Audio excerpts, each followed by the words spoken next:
First of all, every time I hear it, I'm in a bull jay. My Lord. Look, first of all, Mary, Spencer, and Brad and Kathy, thank you. Thank you for hosting me. And almost every one of you has part of the reason why I'm standing here in the first place as the President of the United States. You've all been an enormous help. And the thing I want to mention is that with all the help you give me, not one of you have ever called and asked for a favor. I mean this is what think about it. Not one of you have ever called and said, now you're president, can I get $100? Not one. And the way you do it with such honor and integrity, and so many of the philanthropies that some of you run, always doing this good, decent work for people. You know, when I ran, I was also criticized. People thought I wasn't, the rationale for running was not one that would carry much weight in terms of the body politic. I said I was running for three reasons. One, to restore the soul of the country, to restore a sense of decency and honor to the United States and America in terms of the presidency, because the president and the White House was looked at by many people around the world as what America is about. It's not. It's much bigger than this. But the second thing I said, that I wanted to rebuild the economy, the backbone of the economy, just like the middle class. When the middle class does well, the poor have a way up, and the wealthy still do very well. Everybody does. Everybody do know the deal.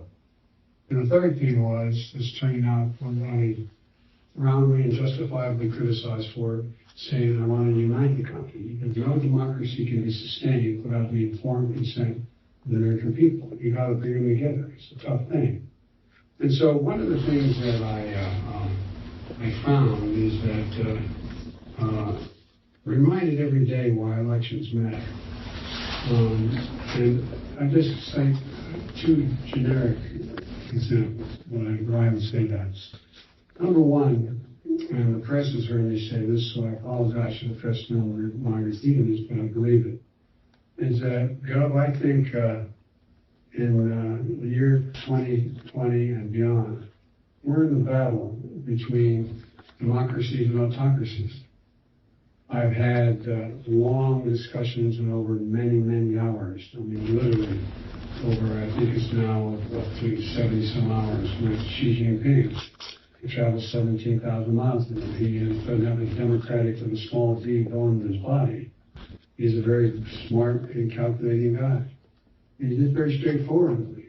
He doesn't think that democracies can be sustained in the 21st century, in the second quarter of the century, because things are moving so rapidly, so incredibly fast, that only, he doesn't say autocracies, only autocracies are able to handle it. Because democracies require consensus. And it takes too much time, too much effort to get it together, and by that time, the event, the circumstance will become beyond your ability to affect it. And we see that we talked about in terms of democracy. One of the things that I put together a worldwide effort and through a Zoom conference with 142 heads of state on gathering up the democracies of the world to discuss where we go from here. And this was now 2.5 months ago. And the Freedom House will tell you, we have fewer democracies today than we did 15 years ago. Democracies are actually receding, not expanding. Just look around the world. Things are changing. And so when I got elected, one of the things I thought was critically important was that we stopped treating our allies and friends. In my first discussion, Xi Jinping called me the night I was elected, and the day after my election, the next day after my election, the 20th, whatever the date was, I can't remember now. But all kidding aside, he called me and congratulated me. We ended up spending almost 3 hours on the telephone. And I was just amazed the Chinese experts were on the phone with me, things that he said. He remembered everything I had said to him. He said, I remember you asking you. I said, I know. He said, you shouldn't be criticizing another country in terms of rights in our policy towards individuals. And I said, you know, the United States is the most unique country in the world, not because we were born that way, but because we're the only country that's organized based on an idea. I mean, sincerely, think about it. An idea. We're not based on ethnicity, race, religion, geography. It's an idea. What is the idea? We hold these truths to be self-evident. That all women and men are created equal, endowed by their Creator with certain inalienable rights. You know it. We've never met it. We never walked away from it. We've never walked away from it except for a very brief period of time in the last administration. And so I said, for me not to be critical of your abuse of human rights would be like you deciding you didn't think that children being along with the center of the earth. You would be abandoning exactly what your country thinks it is and thought it was.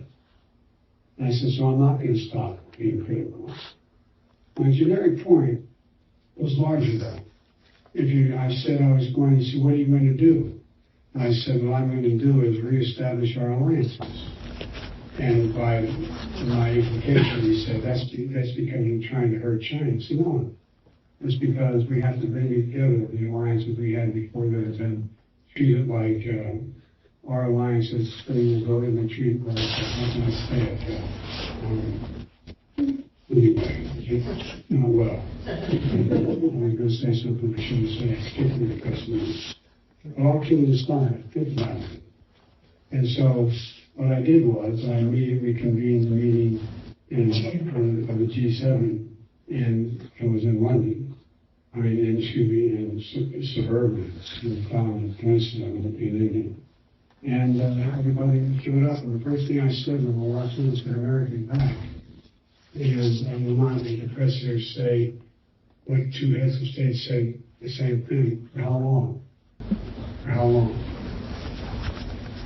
And I also indicated to Xi Jinping that I was going to pull together the Quad, Australia, India, Japan, and the United States.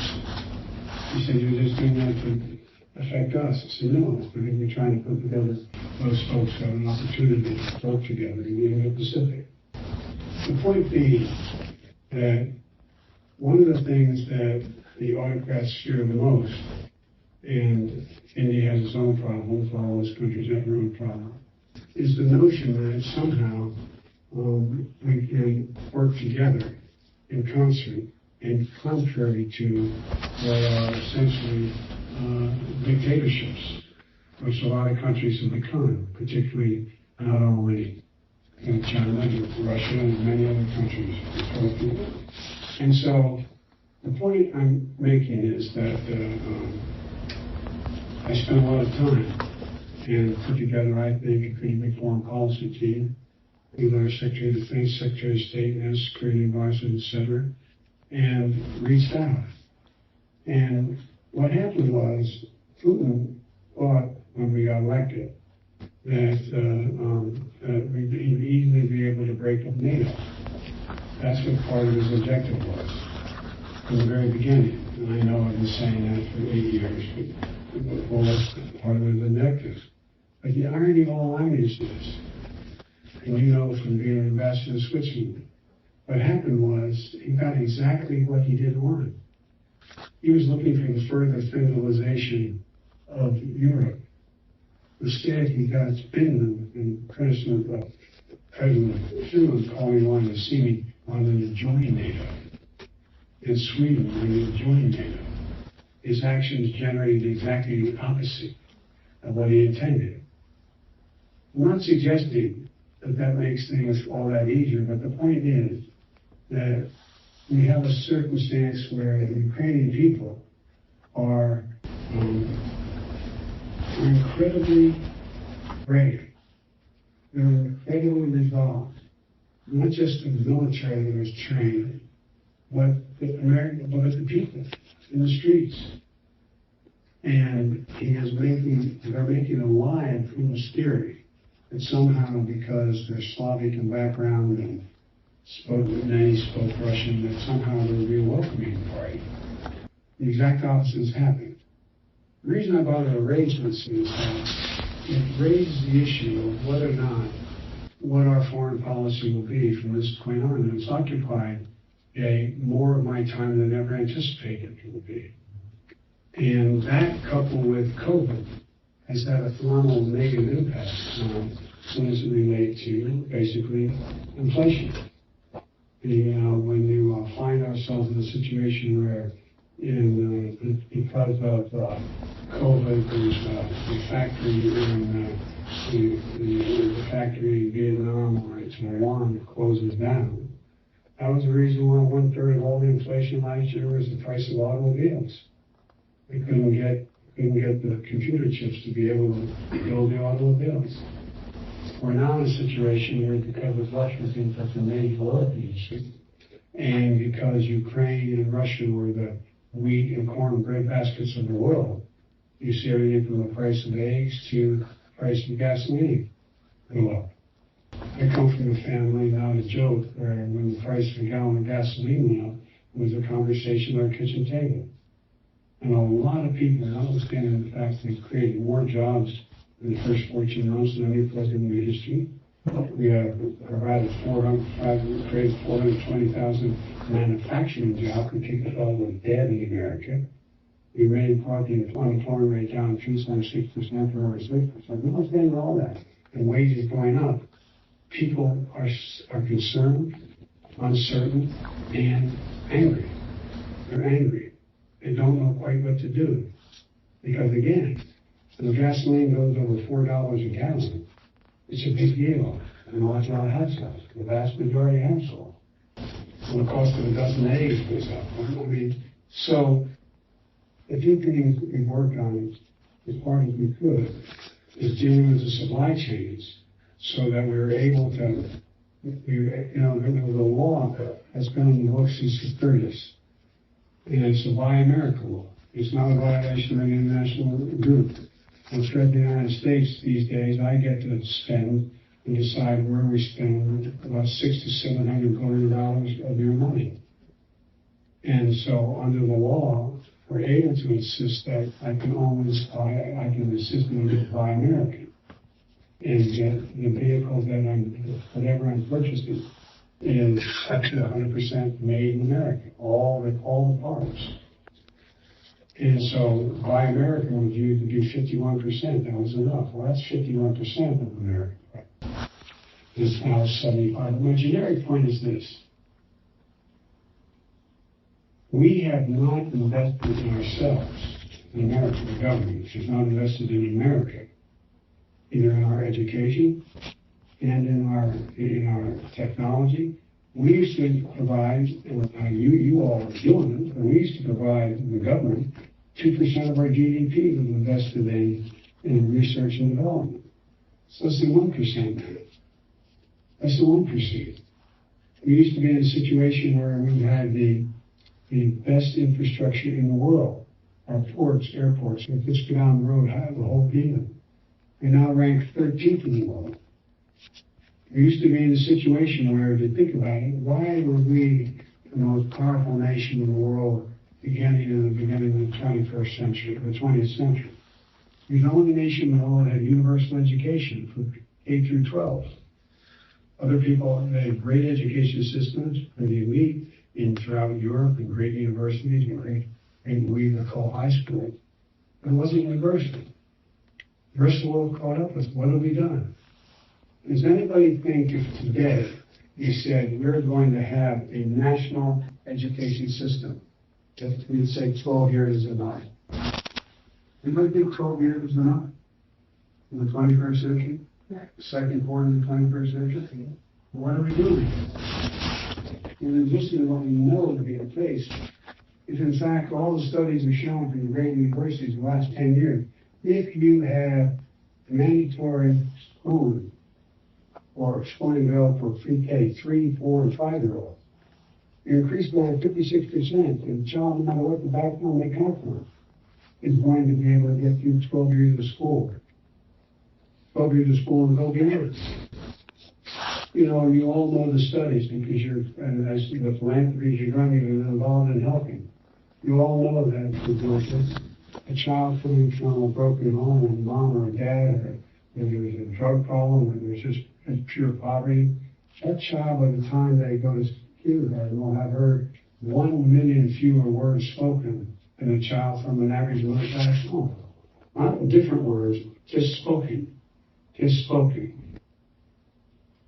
We're in a situation where we find now, if in fact you have a circumstance where there is 3 and 4 and 5-year-olds in school, school, not daycare, school, so they're learning to read, write, add, and subtract, they increase exponentially their ability to learn.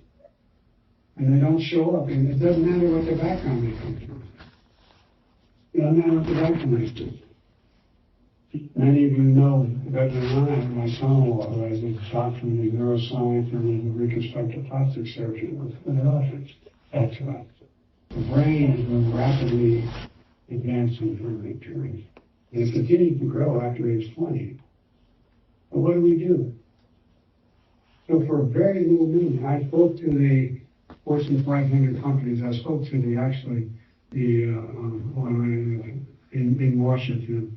We had finally been able to gather a large number of people. I spoke to the National Chamber of Commerce.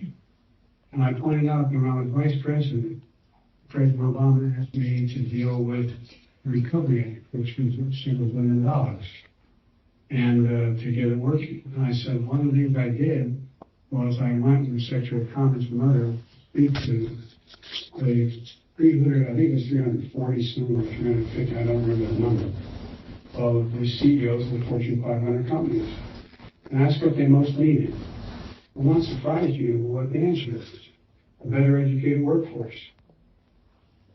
But guess what? The notable exceptions in this room, you all don't pay for better educated workforce. When I got elected in 1973, and DuPont, the state of DuPont, as they used to kid, DuPont was the 8th largest corporation in the world. And they educated their newly hired people for the jobs they had. It took the time. That happened now. So I raised the question. I said, why, Mr. National Chamber, why are you opposed to preschool being, and they all said, we thought, well, we're not. We're not.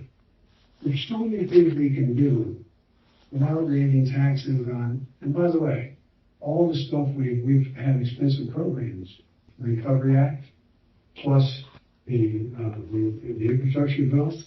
Guess what? We have actually reduced the federal debt by $350 billion in 2021. It was projected now to be reduced by $1 trillion, $300 billion with all the growth we're talking. It's a fact. Whether we do the 1.3 trillion, we'll see at the end of the year. The largest number ever in American history. But my generic point, because what I'm trying to say is, there's so many things we can do that don't punish anybody and get so much done. I'm a calculist. I think you should be able to make $1 billion. Not a joke. Whatever you can make. But you're the prime example of what I'm about to say, because you do it. Everybody has to pay a fair share. The idea that we have a system now where it's so disproportionately unbalanced without hurt anybody. No big deal to pay for what we need. For example, healthcare. You know, I know some of you have, I hope you have interest in some of the major drug combinations in the country. Guess what? The insulin, how many people have stage 1 diabetes? Thousands of people, 20,000 kids in America. Average cost on a monthly basis, $640 million. As high as $1,000. As low in some places as $95. But here's the deal. Cost $10 to develop at the time, that instant about. $10. I think we should see to it that we have, unless there's new research and development put in the money to change the funding, that you can't charge more than $35. Imagine being a parent of a kid with type 1 diabetes, knowing that they go into insulin shot, what the danger is. And sitting there knowing you don't have the insurance in the wherewithal to purchase that. Not only is your child in trouble, you're stripping your dignity. Everything is taken from you. What's the big fight? Why can't I get a single Republican to say, that's a good idea? Everybody points out what I have is I have one Democrat that says no. Well, that's true. And guess what? 48 of those 50 Democrats in the Senate vote with me 95% of the time, or over 90% of the time. But the second point I want to make, this is not your Republican Party. This is a different deal. Not a joke. Not a joke. And it's not just Trump. It's the MAGA crowd. It's all about things that have nothing to do with traditional conservative doctrine. I respect conservatives. There's nothing conservative about deciding you're going to throw Disney out of his present posture because Mickey Mouse. In fact, you think you should be not able to say, gay. Man, what's going on here? What the hell is going on? And it's just, so, I think we think the vast majority of American people are. The point I want to make is, and I'll stop, I apologize, somebody could rush to. When I got elected, when I was running, I said that I was going to see to it, if I were president, that my administration looked like America. Even if the church looked like America. That's exactly what I've done. Of all the 1,000 appointees I've had that didn't require Senate confirmation, well over 1,000, and all those requiring confirmation, there are more women than men, by a slight margin, so much. But equally, there's no distinction in terms of qualification. Pick the best person. I've appointed more circuit court judges to the federal circuit court who are black than every other president in American history combined. Not because to make a point, other than the point that let every little black girl out there know that she can do it any day, any little white girl, given the chance. You saw how Judge Brown Jackson was treated. The questions they asked her were humiliating. Humiliating. And we had an event in the White House when she, on the lawn, when she was confirmed. And she had a great line she said, on segregation of the Supreme Court in one generation, thank my parents. What you should see when I go into African American communities, especially young African American women, and what I see. Think of all of the young girls from middle class backgrounds or less who look up there and see the women who are heading up major cabinet positions, from the vice president on down. So I think that we're more united and stronger than ever when we focus on what we have in common. And I know that sounds, what I can say. I mean, I've been doing this a long time. I got involved in politics because of the civil rights. I'm not making this is not painted a rosy picture. But we are unique in the world. We're the only democracy that is as ethnically,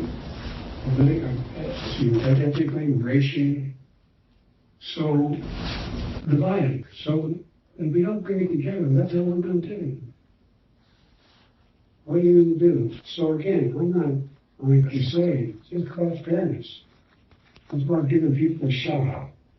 And like I said, I think that the clear contrast with our Republican colleagues, we're going to have to start with this out. Everybody thinks they always start out the Democratic Party divided because there are two senators who occasionally don't vote. Well, the bad news is when you have a 50-50 Senate, like 51 presidents, becomes a problem. And the use of the filibuster, which I think is so far out of whack, you hold up anything with 60 votes. That's what I'm going on too long to get the question. Here's the deal. One reason I'm here is we have to keep the United States Senate. We can't afford to lose it. We can't afford to lose the House. And I think what I'm concerned about is that I have been so focused on never meeting emergencies. We haven't sold the American people what got some done. And actually gotten done. Gotten the hell of one. And so this is what I'm here for, to ask you for your help when it comes to this off-year election. Help keep the Democratic candidate Senate, the Democratic candidate, so that we can, in fact, and not actually, very last time, where a number of Republicans are not the mighty.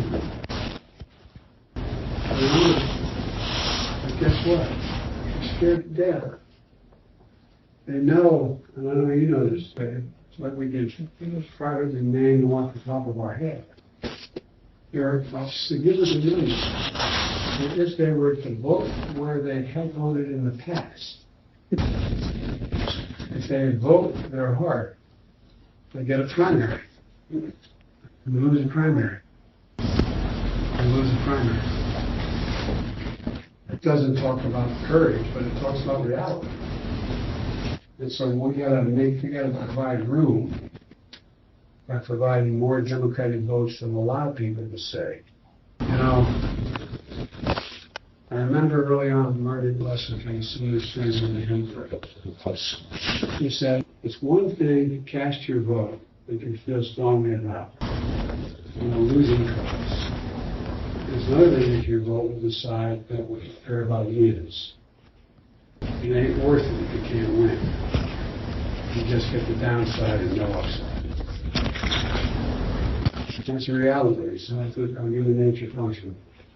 And so I don't think I'm going to change human nature. I think the more we are all around the country talking about what we've done, talking about what we can do, talking about the impact of everything what we've done in healthcare, what we've done in terms of the whole notion of how we deal with education, the way in which we're going to deal with the notion of the infrastructure bill that's going to fundamentally change. These ways you can get over $1 million to do good things. Thank you. I know you look at it, it really is. We're talking about tens of millions of dollars. I was just at your airport. I was just in Portland, embarrassed. We're talking about that whole port facility getting close to $1 billion. You're going to be able to do the same thing here. So we can once again invest in our country and our people, so we need to stay with that. With that, I'm not competing myself. Thank you very much for listening. It's great.